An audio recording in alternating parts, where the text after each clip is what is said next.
अस्सलाम वालेकुम फ्रेंड्स, सबका पहिरियां त सभिनी दोस्तनि खे मां वेलकम कयां थो पंहिंजी Khansar academy maths by Salman channel ते। त ॾिसो दोस्तो, अॼु असां छा पढ़ंदासीं। अॼु असां लागिथम जे बारे में डिस्कस कंदासीं।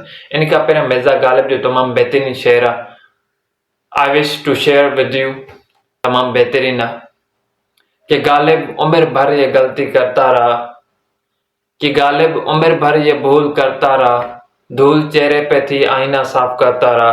तमामु बहितरीन शेर आहे, काफ़ी असांखे सबक मिले थो त पंहिंजी लाइफ खे कीअं तब्दील कजे। त पंहिंजे मक़सद वारे पॉइंट ते अचूं त अॼु असां लागिथम जे बारे में पढ़ंदासीं। लागिथम जो कहिड़ो रोल आहे, मेजर रोल कहिड़ो आहे। काफ़ी असांजा दोस्त चवनि पिया लागिथम सिर्फ़ु असां 9th क्लास में कैलकुलेशन सिखी आहे, इन जी का एप्लीकेशन ॿुधायो। लॉगिथम जी का एप्लीकेशन ॿुधायो, मैथमेटिक्स में कहिड़ो रोल प्ले करे थो लागिथम, उन जे बारे में अॼु असां डिस्कस कंदासीं। त लागिथम जो तमामु वधीक रोल आहे दुनिया में। लागिथम जो पूरो कॉन्सेप्ट सर जोहन नेपियर ॾिनो, उनखां बाद में कमल लागिथम ऐं नेचुरल लागिथम। नेचुरल लागिथम जो कॉन्सेप्ट ई जे बुनियाद ते सर जोहन नेपियर ॾिनो हुयो। कमल लागिथम बाद में ब्रिक्स साइंटिस्ट हुयो, उन कमल लागिथम ॾहनि जे बुनियाद ते उन जो कॉन्सेप्ट ॾिनो। त अॼु असां इन लेक्चर में कमल लागिथम जे बारे में डिस्कस कंदासीं ऐं कमिंग लेक्चर में असां नेचुरल लागिथम जे बारे में डिस्कस कंदासीं।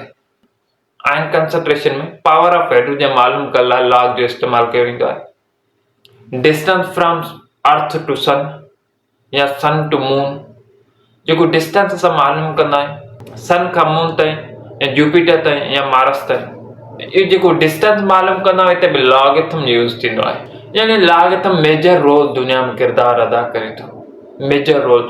फिनांस बिज़नेस में भी लॉगिथम जो यूज़ थींदो आहे, कंप्यूटर साइंस में भी लॉगिथम जो यूज़ थींदो आहे।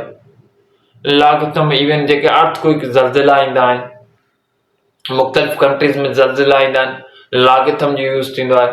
यानी कुझु ज़लज़ला रिकॉर्ड कया विया, इंडिया हुयो, इंडिया, जापान, US, अमेरिका, ये वाहिद कंट्रीज़ हुया जंहिंमें लॉगिथम जो यूज़ थियो हुयो।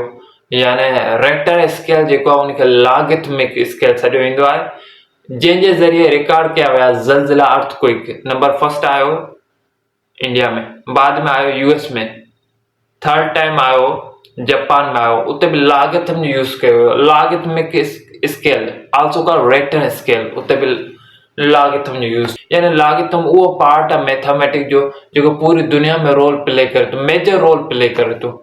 त अहिड़ी तरीक़े सां काफ़ी एप्लीकेशन आहिनि। साउंड इंटेंसिटी मालूम करण लाइ, आवाज़ जी शिदत इंटेंसिटी मालूम करण लाइ बि लॉगिथम जो यूज़ थींदो आहे।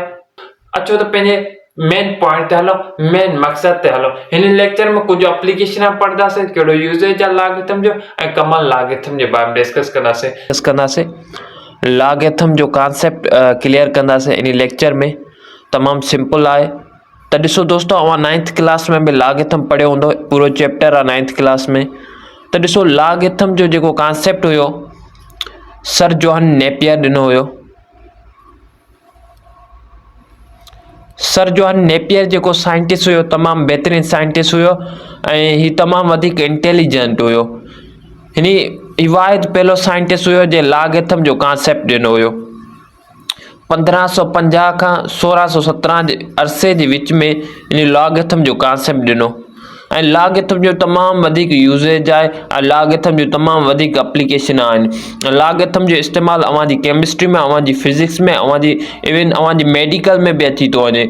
ऐं कुझु एप्लीकेशन आहिनि, असांजा काफ़ी दोस्त हुया ऐं असांजा उस्ताद साइंस जा टीचर चवनि पिया त अवां कुझु एप्लीकेशन लॉगिथम जो ॿुधायो त कहिड़ो यूज़ेज आहे ऐं कुझु हिन जूं एप्लीकेशन आहिनि, कहिड़ी तरह सां यूज़ थींदो आहे, कहिड़ी तरह सां इन जा इस्तेमालु आहिनि, दुनिया में इन जो मेजर रोल लॉगिथम जो कहिड़ो आहे, उहो असां पढ़ंदासीं।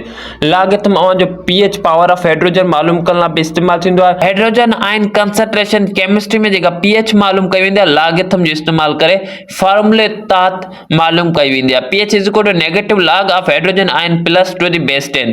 अहिड़े तरीक़े सां असां हाइड्रोजन आयन कंसंट्रेशन में लॉगिथम जो इस्तेमालु करे उन जी असां pH पावर ऑफ हाइड्रोजन मालूम करे था सघूं। ऐं ॾिसो दोस्तो, जीअं एग्जांपल मिलियल आहे hydrogen ion plus is equal to 10 power negative 3, त हिन जी pH छा आहे, पावर ऑफ हाइड्रोजन 3 3 आहे कहिड़े तहत इन फार्मूले जे मुताबिक़ लागिथम तव्हांजो को बि अर्थक्वेक ज़लज़लो मालूम करण लाइ मुख़्तलिफ़ कंट्रीज़ में थींदो आहे। जापान में जीअं थींदो आहे, जीअं असांजे US में थींदो आहे, इंडिया में थींदो आहे, उन क़िस्म जे ज़लज़ले मालूम करण लाइ बि लागिथम यूज़ थींदो आहे।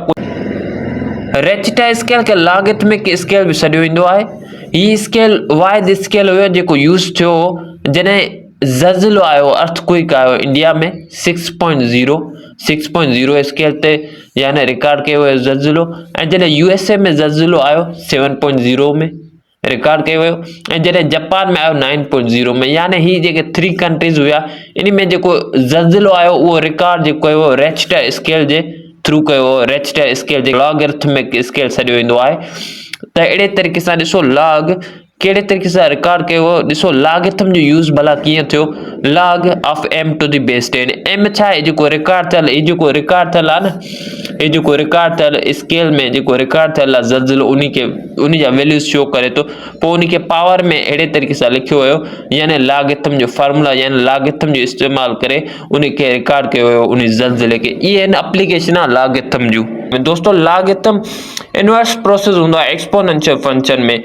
लागिथम इनवर्स प्रोसेस हूंदो आहे एक्सपोनेंशियल फंक्शन में। सही आहे। सर जॉन नेपियर जेको हुयो साइंटिस्ट हुयो, काफ़ी नंबरनि जो लागिथम कैलकुलेट कयो तमामु सिंपल वे में। सर जॉन नेपियर साइंटिस्ट हुयो, तमामु बहितरीन साइंटिस्ट हुयो। इन जी तारीफ़ करणु घुरिजे जंहिं वधीक महिनत कई ऐं काफ़ी नालो यानी दुनिया में हिस्ट्री क्रिएट करे सॼी, सर जॉन नेपियर। ऐं ॾिसो दोस्तों 2 power x is equal to मां लिखियो आहे 8। 2 power x is equal to 8 ही आहे एक्सपोनेंशियल फंक्शन।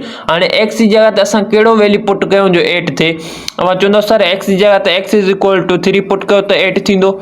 त इन खे असां लॉगिथम फॉर्म में कहिड़ी तरह सां लिखंदासीं, असां लिखंदासीं log ऑफ 8 जो log मालूम कयूं था टू दी बेस।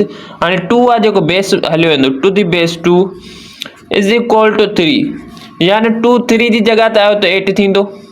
ये थियो logarithmic form of exponential form. अच्छा हिनी फॉर्म को हिनी फॉर्म में वरी रिटर्न कीअं लिखंदासीं, 8 उते हूंदो इज इक्वल टू 2 जॾहिं 3 जी जगह ते वेंदो त 3 2 जो पावर थी वेंदो, 2 मल्टीप्लाई 3 टाइम 8 थींदो आहे। अहिड़े तरीक़े सां ऐं ॾिसो त लागिथम जेकॾहिं असां डिस्कस कयो, ॾिसो हाणे लागिथम अवां पढ़ियो हूंदो, साइंटिफिक नोटेशन पढ़ी हूंदी त यानी अर्थ खां मून ताईं डिस्टेंस या रेडियस ऑफ अर्थ, अहिड़े तरीक़े सां लागिथम साइंटिफिक नोटेशन में लिखियो वेंदो आहे यानी ॾहनि जी बुनियाद ते। हाणे ॾिसो दोस्तों अर्थ खां सन ताईं डिस्टेंस केतिरो हूंदो, 49.6 मिलियन किलोमीटर जेको आहे डिस्टेंस आहे। अर्थ खां सन ताईं जेको आहे डिस्टेंस आहे 149.6 मिलियन किलोमीटर।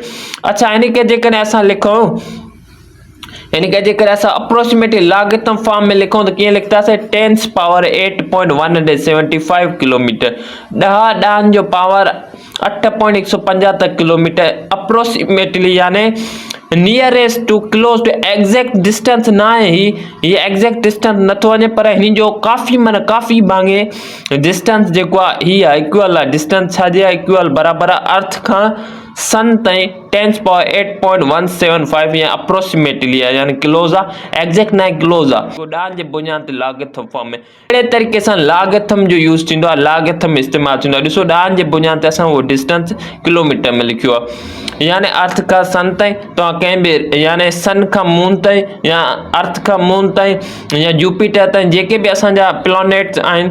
हाणे ॾिसो दोस्तों 2 पावर 10 मां लिखा ऐं डिवाइड में 3 पावर 15। हाणे ॾिसो हिन खे हल करण में काफ़ी टाइम लॻी वेंदो, थोरो डिफिकल्ट लॻे थो। अच्छा हिन खे सॉल्यूशन करण लाइ लागिथम जो यूज़ कयो वियो यानी 2 जो पावर जेको आहे 10 आहे ऐं 3 जो पावर डिवाइड में 3 जो पावर 15 आहे। त हिन खे कैलकुलेशन करण लाइ बि लागिथम जो यूज़ थींदो आहे। अहिड़े तरीक़े सां लागिथम जो यूज़ थींदो आहे। त ॾिसो उन खां बाद में लागिथम हिकिड़ो कॉमन लागिथम, ॿियो नेचुरल लागिथम। हाणे ॾिसो नेचुरल लागिथम के नेपेरियन लागिथम, हिन जी यानी सर जॉन नेपियर हिन खे पंहिंजे नाले सां लागिथम खे सॼो नेचुरल लागिथम जो कॉन्सेप्ट सर जॉन ॾिनो हुयो, सर जॉन नेपियर ॾिनो हुयो नेचुरल लागिथम जो कॉन्सेप्ट। ऐं उन खे ई जे बुनियाद ते जंहिंखे असां log of 1 to the base e यानी कि log 1 ln 1 is equal to 0 या log 1 0 जे बराबरि हूंदो ये भी लिखी था सको, यानी log of x to the base e या ln x असां लिखी था सको नेचुरल लॉग के। हे ई जे बुनियाद ते सर जोहन नेपियर पंहिंजी हिस्ट्री में इन जो अलग हिकु सेपरेट टेबल ठाहियो ऐं हिन खे सेपरेट टेबल ठाहे ऐं हिन जो कॉन्सेप्ट ॾिनो ऐं कमल लॉगरिथम जो वरी कॉन्सेप्ट बाद में मिलियो हुयो। कमल लॉगरिथम ॾहनि जे बुनियाद ते हूंदो आहे। ब्रिक्स साइंटिस्ट हुयो जंहिं कमल लॉगरिथम जो कॉन्सेप्ट ॾिनो हुयो ॾहनि जे बुनियाद ते। अच्छा, वधीक असां नेचुरल लॉगरिथम खे वधीक कमिंग लेक्चर में डिस्कस कंदासीं, पर हिन लेक्चर में असां सिर्फ़ु कमल लॉगरिथम खे डिस्कस कंदासीं। कमल लॉगरिथम कहिड़े तरीक़े सां वर्क कंदो आहे उनखे असां डिस्कस कयूं था। त ॾिसो, जीअं असां ही एग्जाम्पल ॾिनासीं अहिड़े तरीक़े सां। हाणे ॾिसो कमल लॉगरिथम, हाणे log of 1 is equal to 0 कहिड़े तरीक़े सां थियो। अच्छा ॾिसो न, कमल लॉगरिथम जो बेस छा हूंदो आहे, 10 हूंदो आहे। कमल लॉगरिथम जो बेस छा हूंदो आहे, 10 हूंदो आहे। 10 जॾहिं हिते ईंदो त जॾहिं 10 पावर 0 थींदो त इज इक्वल टू 1 थी वेंदो। 10 पावर 0 त 1 जे बराबरि हूंदो आहे न, जेके log 1 0 आहे। log of 10 sir is equal to 1 कहिड़े तरीक़े सां, log of 10 is equal to 1। हाणे ॾिसो बाबा, log of 10 is equal to 1। हाणे ॾिसो, इमेजिन कयो त हिन जो बेस 10 आहे, छो जो 10 जे बुनियाद ते आहे। हाणे 10 पावर 1 त 10 थींदो। अहिड़े तरीक़े सां log of 100 2 कीअं थियो सर, 2 10 पावर 2 100 थींदो। अहिड़े तरीक़े सां यानी हिन जो बेस जेको आहे सभिनी जो छा आहे, log जो 10 जे बुनियाद ते। इन जे करे असां चई था सघूं log of 1000 is equal to 3। जॾहिं त 10 पावर 3 कयूं त असां 1000 मिलंदो आहे न, 1000 मिलंदो। हाणे 10 पावर 4 कयूं त असांखे 10,000 मिलंदा, यानी 10,000। 10 पावर 5 कयूं त असांखे 1 लाख मिलंदो, यानी 1 लाख मिलंदो। अहिड़े तरीक़े सां असां कमल लॉगरिथम खे यूज़ कंदा आहियूं। ये दोस्तों कॉन्सेप्ट हुयो कमल लॉगरिथम जो। इंशाल्लाह कमिंग लेक्चर में काफ़ी डिस्कस कंदासीं नेचुरल लॉगरिथम जे बारे में ऐं कुछ कॉन्सेप्चुअल असां डिस्कस कंदासीं, कुछ एप्लीकेशन कमिंग लेक्चर में डिस्कस कंदासीं कहिड़ी तरह सां लॉगरिथम इस्तेमालु थींदो आहे यूनिवर्स में, कहिड़ी तरह सां इस्तेमालु थिए थो असांजी दुनिया में, कहिड़ो मेजर रोल लॉगरिथम जो आहे। दोस्तों हीउ तमामु वधीक इम्पॉर्टेंट चैप्टर आहे लॉगरिथम। तव्हांखे सिर्फ़ु कैलकुलेशन पढ़ी हूंदी क्लासिस में, पर असां जेकी एप्लीकेशन डिस्कस कंदासीं न, ॾिसजो दोस्तों तव्हां काफ़ी कॉन्सेप्ट हासिल कंदो इंशाल्लाह। जेकॾहिं का हिकिड़ी पॉइंट बहितर लॻी हुजे, पंहिंजे दोस्तनि में शेयर लाइक ज़रूरु कजो।